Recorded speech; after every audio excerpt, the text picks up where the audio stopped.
So if you have a GE fridge that likes to drip a bunch of water into your ice tray and basically freeze the bottom half of it, or maybe your cubes don't come out correctly, most likely it's because you're having an issue with this, and not specifically your ice maker.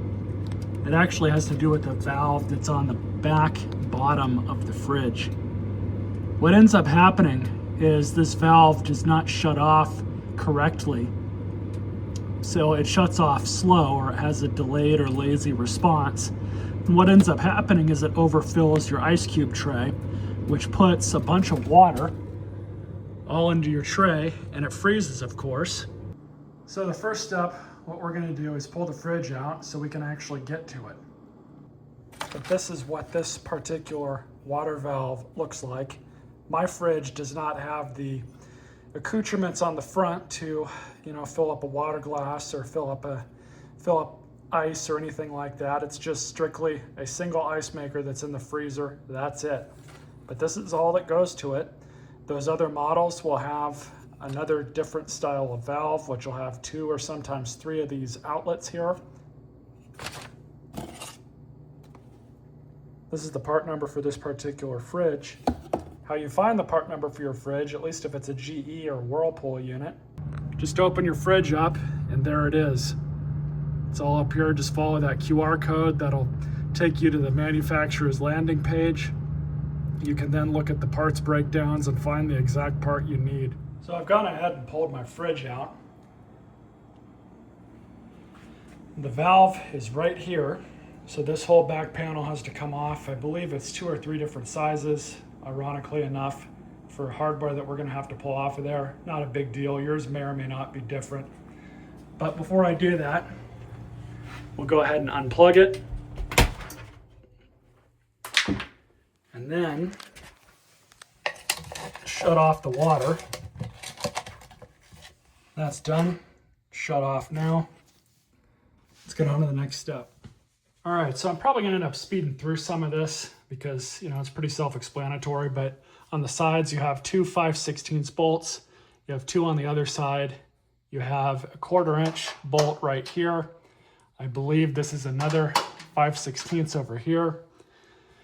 So I'm gonna go ahead and remove all those and get this cover off. Should be pretty quick.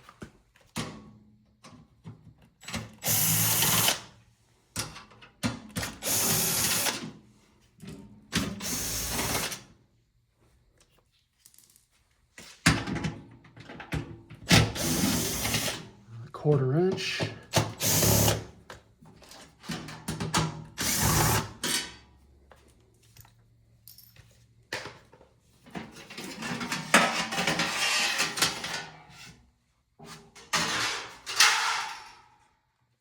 Now this is the offending part right here. So what I'm gonna do is undo both of these from these clips just to free up a little bit of slack. I'm also gonna remove this 1/4 incher.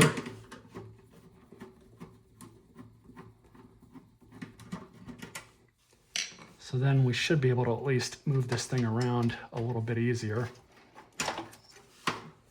We can see here is the new part. Exact same thing. So we'll go ahead and unplug it.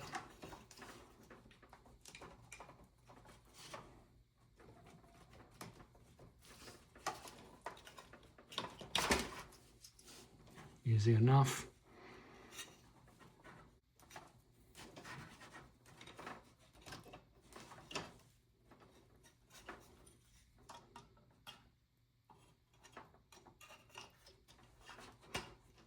Goes in place.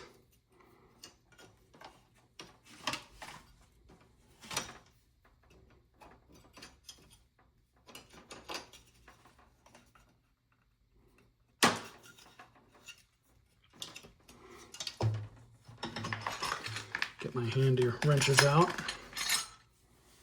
1/2 inch. These are not on there all that tight.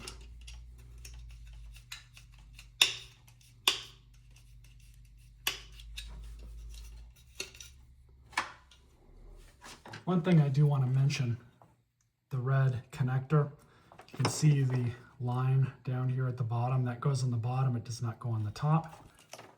The other side has it too. I believe this can only go on one way, but just in case it doesn't, it's just something to keep in mind. I think it is very important when reinstalling this, and I'll show you guys how this thing seals, is if you lift this up here, that's all it is that seals it. So all this does is it just forces it down and makes a tight seal here. Doesn't need to be on super tight. You just do it with your fingers first, and then just a quick, simple snug with a wrench.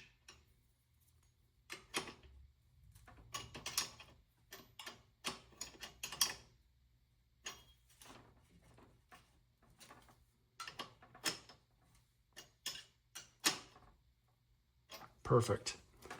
That's that. Everything is reinstalled exactly how it came out.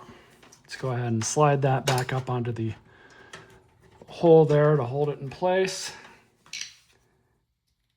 And then get the 1/4 inch self-tapper and throw that back in.